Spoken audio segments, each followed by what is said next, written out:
Hello student, कैसे हो आप सब। आई होप आप सभी अच्छे होंगे और आपकी पढ़ाई भी जोरों शोरों की चल रही होगी। इसी पढ़ाई को अच्छी से बहुत अच्छी करने के लिए आ चुका है आपका अपना YouTube channel the science academy. मैं हूं विक्रम सिंह, जो कराऊंगा आपको साइंस के हर टॉपिक्स को क्लियर एंड हर डाउट को सोल्व। तो क्या हालचाल आपके, आई होप आप सभी अच्छे होंगे। तो अभी थोड़े टाइम के लिए क्लास क्या थोड़ी सी नहीं आ रही थी, उसके लिए मैं आपसे क्षमा चाहता हूँ। कुछ प्रॉब्लम चल रही थी, कुछ नया स्टार्टअप शुरू हो रहा है, तो अब आपकी रेगुलर क्लास आएगी और आपको बहुत सारे डाउट आपके क्लियर होंगे और आपकी रेगुलर क्लासेस लगेगी। तो आपको क्या करना है, सब्सक्राइब कर लो सारे के सारे साइंस एकेडमी चैनल को और शुरुआत करते हैं क्लास 8 का चैप्टर नंबर 6, जिसका नाम है दहन और ज्वाला। क्या है नाम है चैप्टर का? दहन और ज्वाला नाम है। और आपको पता है कि जब भी मेरी क्लास शुरू होती है तो मैं क्या करता हूँ, मैं सबसे पहले चैप्टर के नाम का अर्थ समझता हूँ। तो शुरुआत करते हैं अपनी आज की धमाकेदार क्लास का। तो सबके साथ सब्सक्राइब कर लो साइंस एकेडमी चैनल को और शुरुआत करते हैं आज की क्लास का। तो दहन और ज्वाला आपके चैप्टर का नाम है। तो दहन क्या होता है कि जब भी हम किसी भी पदार्थ को जलाते हैं, तो और वो जलने के बाद क्या होता है, वो जलने के बाद वाष्प के रूप में हवा में उड़ जाते हैं, उसे बोलते हैं दहन होना। ठीक है कि जब भी हम किसी भी पदार्थ को जलाएंगे और जलाने के बाद क्या होगा, वो पदार्थ ईंधन के रूप में या फिर अपन कह सकते हैं राख के रूप में क्या होता है, हवा में उड़ जाता है या फिर वो क्या हो जाता है, चूर चूर हो जाता है, उसे बोला जाता है दहन। ठीक है, ये बात हुई आपके दहन की। दूसरी बात है ज्वाला, कि आग का सूक्ष्म रूप क्या कहलाता है, ज्वाला कहलाता है। कि एक होती है आग और एक होता है आग का छोटा रूप, जो क्या है, ज्वाला होता है। कि जब भी हम क्या है दहन करते हैं और दहन करने के उपरांत क्या है एक ज्वाला का निर्माण होता है, उसे कहा जाता है ज्वाला। तो इसी सब के बारे में अपन धीरे धीरे चर्चा करेंगे, सब टॉपिक्स को क्लियर करेंगे। तो सबसे पहले हेडिंग अपनी आती है आज की, वो है दहन। तो डालो मेरे साथ आज की फर्स्ट हेडिंग, जिसका नाम है दहन।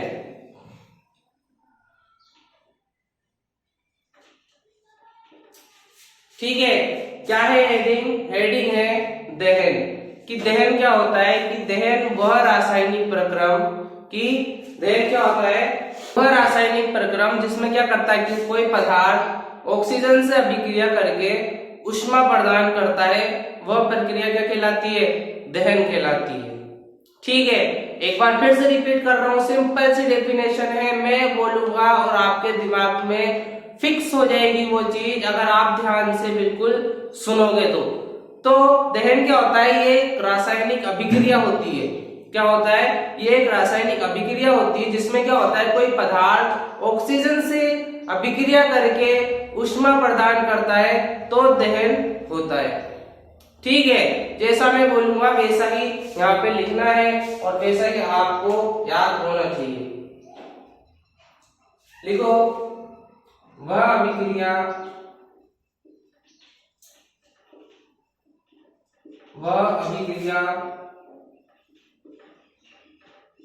सॉरी,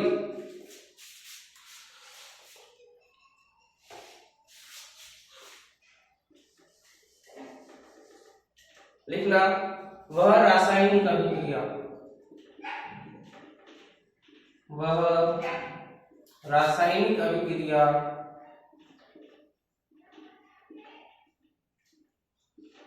जिसमें पदार्थ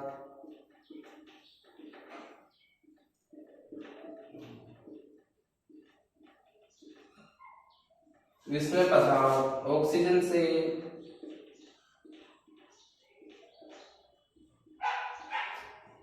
अभिक्रिया करके ऊष्मा उत्पन्न करते हैं,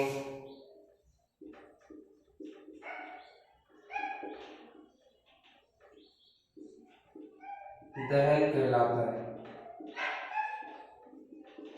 ठीक है, क्या है कि वह पदार्थ जिसमें क्या हो रहा है, जिसमें कोई भी पदार्थ जिसे अपन जला रहे हैं, ठीक है, कि वह पदार्थ जिसमें वह रासायनिक अभिक्रिया जिसमें कोई पदार्थ ऑक्सीजन से रिएक्शन करने क्या कर रहा है, उष्मा या हीट उत्पन्न कर रहा है, उसे कहा जा रहा है दहन। ठीक, समझ में आ रहा होगा। तो इसको नोट करो, दहन क्या होता है कि वह पदार्थ जिसमें वह रासायनिक अभिक्रिया जिसमें पदार्थ ऑक्सीजन से अभिक्रिया करके क्या कर रहा है, उष्मा उत्पन्न कर रहा है या उष्मा प्रदान कर रहा है, उसे कह रहे हैं अपन दहन होना। ठीक है, आप जनरली जानते होंगे कि जब भी हम कोई पदार्थ को जलाते हैं तो वो तब ही जलता है जब क्या हो, ऑक्सीजन से रिएक्शन हो रही हो, तभी वो पदार्थ जलेगा। बिना ऑक्सीजन से रिएक्शन करे वो क्या हो, वो नहीं जल सकता, और जब तक जलेगा नहीं तब तक दहन की प्रक्रिया नहीं होती। ठीक है, तो ये होता है आपके दहन का टॉपिक। अब आती है बात अपने ज्वाला की। ज्वाला क्या होती है कि दहन, जब जब दहन होता है, जब जब क्या होता है, ज्वाला का निर्माण होता है, कि जब जब दहन की प्रक्रिया होती है तब तब क्या होता है, ज्वाला का निर्माण होता है, उसे कहा जाता है ज्वाला। या अपन कह सकते हैं कि आग का एक सूक्ष्म रूप क्या कहलाता है, ज्वाला कहलाता है। ठीक है, तो नोट करो मेरे साथ, हेडिंग डालना ज्वाला।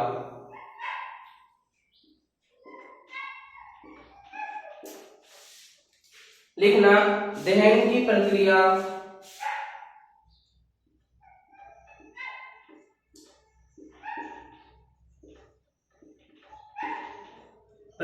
के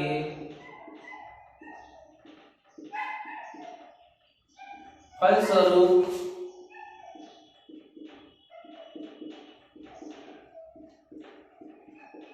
ज्वाला का निर्माण होता है।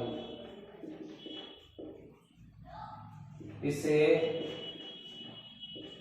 ज्वाला कहते हैं। ठीक है, कि जब जब दहन होगा तब तब क्या होगा, ज्वाला का निर्माण होगा। आपने देखा होगा कि जब भी हम मोमबत्ती जलाते हैं, कि जब भी हम घर में अगर लाइट जल जाती है तो अपन मोमबत्ती जलाते हैं, तो मोमबत्ती जैसे ही अपन जलाते हैं तो क्या होता है कि वो ज्वाला का निर्माण होता है। और आप ध्यान से अगर गौर करके देखोगे तो उसके ऊपर क्या हो, उसके ऊपर एक धुआं निकलता है, ज्वाला के ऊपर से एक धुआं निकलता है जो कि वाष्प के रूप में हवा में उड़ जाता है। तो वो क्या है, वो ज्वाला का निर्माण भी हो रहा है और साथ में क्या हो रहा है, दहन की प्रक्रिया भी हो रही है। तो जब जब दहन की प्रक्रिया होती है तब तब क्या होता है, ज्वाला का निर्माण होता है। ठीक है, ये बात हुई अपने दहन और ज्वाला की। तो इसको नोट करो पहले, फिर आगे अपन अगली हेडिंग अपन डालेंगे ज्वलन ताप। क्या है, ज्वलन ताप।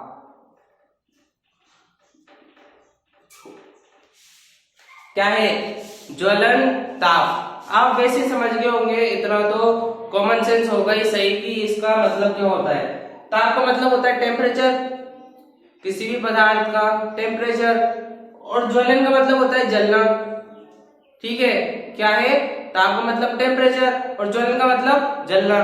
तो अपन क्या कह सकते हैं कि वह न्यूनतम ताप जिस पर कोई पदार्थ जलने लगता है वो उसका क्या कहलाता है, ज्वलन ताप कहलाता है। कि वह कम से कम टेम्परेचर जिस पे क्या करे, वो पदार्थ जलने लग जाए, वो पदार्थ उष्मा उत्पन्न करने लग जाए, वो क्या कहलाएगा, उसका ज्वलन ताप कहलाएगा। ठीक है, सिंपल सी डेफिनेशन है, नोट करते चलो साथ में। लिखना वह न्यूनतम ताप, वह न्यूनतम ताप जिस पर कोई पदार्थ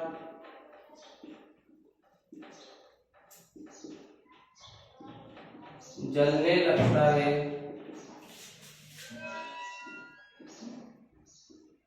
वह उसका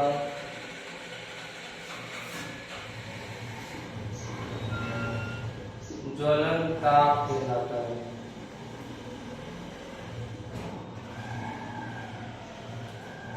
ठीक है, ज्वलन ताप क्या होता है कि वह न्यूनतम ताप जिस पर क्या करे, कोई पदार्थ जलने लग जाए, वो उसका क्या कहलाएगा, ज्वलन ताप कहलाएगा। ठीक है, अगर आपके सामने एक एग्जांपल रखा जाए कि एक तरफ कोयला है, ठीक है, एक तरफ कोयला है और एक तरफ क्या है, माचिस की तिल्ली है। एक तरफ कोयला है, एक तरफ माचिस की तिल्ली है, कौन पहले जलेगा? तो आप कमेंट बॉक्स में इसका आंसर बताना कि एक तरफ कोयला है और एक तरफ क्या है, माचिस की तिल्ली है, दोनों में आग लगानी है सेम टाइम पर, तो कौन सा पहले जलेगा? ठीक है, कमेंट बॉक्स में सारे आंसर देना जो भी वीडियो देख रहा होगा। ठीक है, तो ये अपना खत्म हुआ ज्वलन ताप। कि ज्वलन ताप क्या होता है कि वह न्यूनतम ताप जिस पर क्या करे, कोई पदार्थ जलने लग जाए या आग पकड़ ले, वो क्या कहलाएगा? उसका ज्वलन ताप कहलाएगा। अब बात आती है अपनी अगली, वो आती है ज्वलनशील पदार्थ की। क्या है? ज्वलनशील पदार्थ क्या है?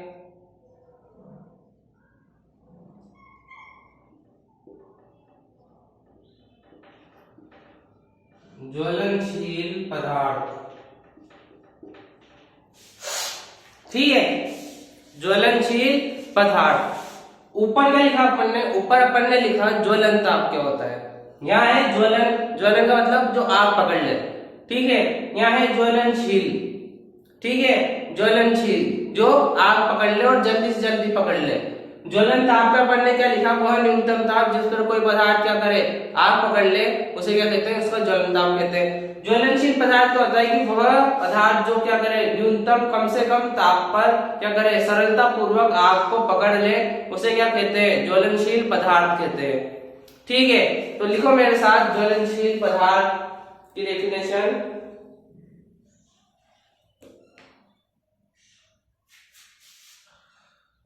वह पदार्थ जो कम से कम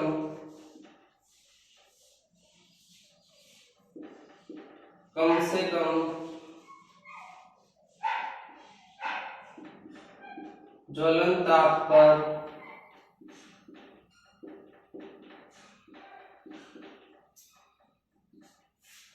सरलता पूर्वक आग पकड़ ले,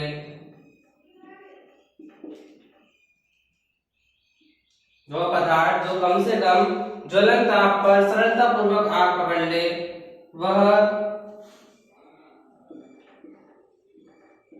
ज्वलनशील पदार्थ कहलाते हैं। ठीक है, समझ में आ रहा होगा यहाँ से लेकर के, और जो अपनी अभी तक की जो चल रही है, ठीक है, क्लास, उसमें आपको जरा सी भी प्रॉब्लम नहीं आ रही होगी। इसकी मैं बिल्कुल 100% की गारंटी दे सकता हूँ कि यहाँ से लेकर पूरे यहाँ तक आपको पहले पढ़ भी रखा होगा या जनरली कहीं सुन भी रखा होगा, तो आपको प्रॉब्लम नहीं आएगी। ठीक, तो वह पदार्थ जो कम से कम ज्वलन ताप पर सरलता पूर्वक आग पकड़ ले, वो क्या कहलाएंगे? ज्वलनशील पदार्थ कहलाएंगे। क्या आप जानते भी होंगे कि कौन कौन सी ऐसी पदार्थ है जो आग पकड़ लेते हैं? फिर आप एग्जाम्पल में उदाहरण में लिख सकते हो मिट्टी का तेल, या फिर आप लिख सकते हो पेट्रोल, या फिर आप लिख सकते हो कोई भी ऐसा खाद्य पदार्थ जो क्या करे, आग पकड़ लेता हो जल्दी से जल्दी। ठीक है, तो ये है आपके ज्वलनशील पदार्थ। ठीक, तो ये है अपनी आज की क्लास, जो कि आपकी नई फ्रेशर क्लास है आज की। तो अपन ने आज की क्लास में क्या पढ़ा, हाईलाइट कर लो उसको एक बार। सबसे पहले अपन ने पढ़ा दहन की। दहन क्या होता है कि वह रासायनिक अभिक्रिया, ठीक है, ये हमेशा याद रखना, जो दहन, ज्वाला, ये सब जो प्रक्रियाएं होती है या जो अभिक्रियाएं होती है, ये कौन सी अभिक्रिया होती है? रासायनिक अभिक्रिया होती है। ठीक है, कि वह रासायनिक अभिक्रिया जिसमें पदार्थ क्या करता हो, ऑक्सीजन से अभिक्रिया करके ऊष्मा उत्पन्न करता हो, वो क्या कहलाएगा? दहन कहलाता है। दूसरा अपन ने लिखा है ज्वाला। ज्वाला क्या होता है कि दहन की प्रक्रिया के फलस्वरूप ज्वाला का निर्माण होता है, कि जब जब दहन होगा तब तक ज्वाला का निर्माण होगा। ठीक है, तीसरा लिखा अपन ने ज्वलन ताप क्या होता है कि वह न्यूनतम ताप जिस पर कोई पदार्थ जलने लगता है, वो क्या कहलाता है? उसका ज्वलन ताप कहलाता है। ठीक है, उसके बाद आता है ज्वलनशील पदार्थ, कि वह पदार्थ जो कम से कम ज्वलन ताप पर सरलता पूर्वक आग को क्या कर ले, पकड़ ले, वो क्या कहलाएगा? ज्वलनशील पदार्थ कहलाएगा। पेट्रोल में अगर हल्की सी भी माचिस जला करके अपन अगर उसमें डाल दे तो क्या होगा? आग लग जाएगी। क्योंकि उसका क्या है, ज्वलन ताप बहुत कम होता है। ठीक है, ज्वलन ताप बहुत कम होता है, वो कम से कम ज्वलन ताप पे भी आसानी से आग को पकड़ लेते हैं। ठीक है, कागज है, कागज का ज्वलन ताप भी बहुत कम होता है, वो कम से कम ताप पर भी आग को पकड़ सकता है। ठीक है, तो ये होता है आपके ज्वलनशील पदार्थ। तो ये थी अपनी आज की क्लास, जिसमें आपको मजा आया होगा, समझ में आया, कुछ टॉपिक्स क्लियर हुए होंगे और आपके डाउट क्लियर हुए होंगे। तो मैं आशा करता हूँ आपको आज की क्लास समझ में आई होगी। आपको क्या करना है, साइंस एकेडमी चैनल को सब्सक्राइब करना है, वीडियो को लाइक करना है और शेयर कर देना है अपने सभी क्लासमेट एंड फ्रेंड सर्किल में। तो अपन मिलते हैं अपनी नेक्स्ट क्लास में, तब तक के लिए जय हिंद।